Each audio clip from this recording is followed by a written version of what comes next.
আমরা গণতান্ত্রিক পদ্ধতিতে ছাত্রদের নেতৃত্ব নির্বাচনের পক্ষে। তাই দেশের অন্যান্য শিক্ষা প্রতিষ্ঠানের ছাত্র সংসদ নির্বাচনে বিভিন্ন অনিয়ম, পক্ষপাতমূলক আচরণের পরেও আমরা সব নির্বাচনে অংশগ্রহণ করছি। চট্টগ্রাম বিশ্ববিদ্যালয় ছাত্র সংসদ নির্বাচনের ক্ষেত্রে আমরা চট্টগ্রাম বিশ্ববিদ্যালয়ের প্রশাসনের কাছ থেকে কাঙ্ক্ষিত সহযোগিতা আমরা পাইনি। আমরা এখনো বিশ্বাস করি এবং চট্টগ্রাম বিশ্ববিদ্যালয়ের সাধারণ শিক্ষার্থীরা বিশ্বাস করে যে চট্টগ্রাম বিশ্ববিদ্যালয়ে যে প্রশাসন রয়েছে সেই প্রশাসন একটি নির্দিষ্ট রাজনৈতিক দলের বিভিন্ন এজেন্ডা বাস্তবায়ন করার জন্য তারা ব্যস্ত রয়েছে এবং এখানে প্রশাসনকে চরমভাবে দলীয়করণ করা হয়েছে এবং তারা একদলীয় আচরণ করছেন। একটি নির্দিষ্ট সংগঠনের প্রতি তাদের পক্ষপাতমূলক আচরণ করছে। বাংলাদেশ জাতীয়তাবাদী ছাত্রদল সকল ক্যাম্পাস থেকে একদলীয় পক্ষপাতমূলক প্রশাসনিক ব্যবস্থার অবসান ঘটাবে বলে আমরা দৃঢ় প্রতিজ্ঞ।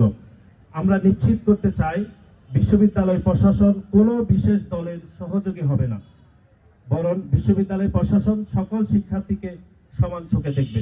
চট্টগ্রাম বিশ্ববিদ্যালয় ছাত্র সংসদ নির্বাচন বাংলাদেশ জাতীয়তাবাদী ছাত্রদল সমর্থিত প্যানেলের যিনি সহসভাপতি হিসাবে, অর্থাৎ যেটিকে আমরা সংক্ষেপে বিপি বলে থাকি, সেখানে ছাত্রদল সমর্থিত প্যানেল থেকে নির্বাচন করবেন বাংলাদেশ জাতীয়তাবাদী ছাত্রদল চট্টগ্রাম বিশ্ববিদ্যালয় শাখার সাংগঠনিক সম্পাদক জনাব সাজ্জাদ হোসেন হৃদয়।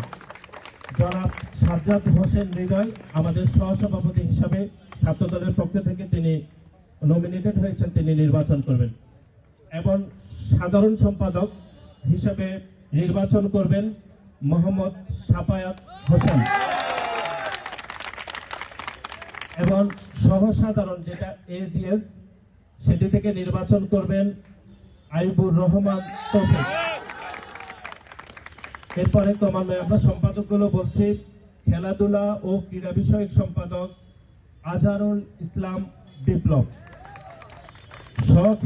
সহ খেলাধুলা এবং ক্রীড়া বিষয়ক সম্পাদক জয় বড়ুয়া, সাহিত্য সংস্কৃতি ও প্রকাশনা বিষয়ক সম্পাদক মোহাম্মদ মুজাম্মেল হক হৃদয়।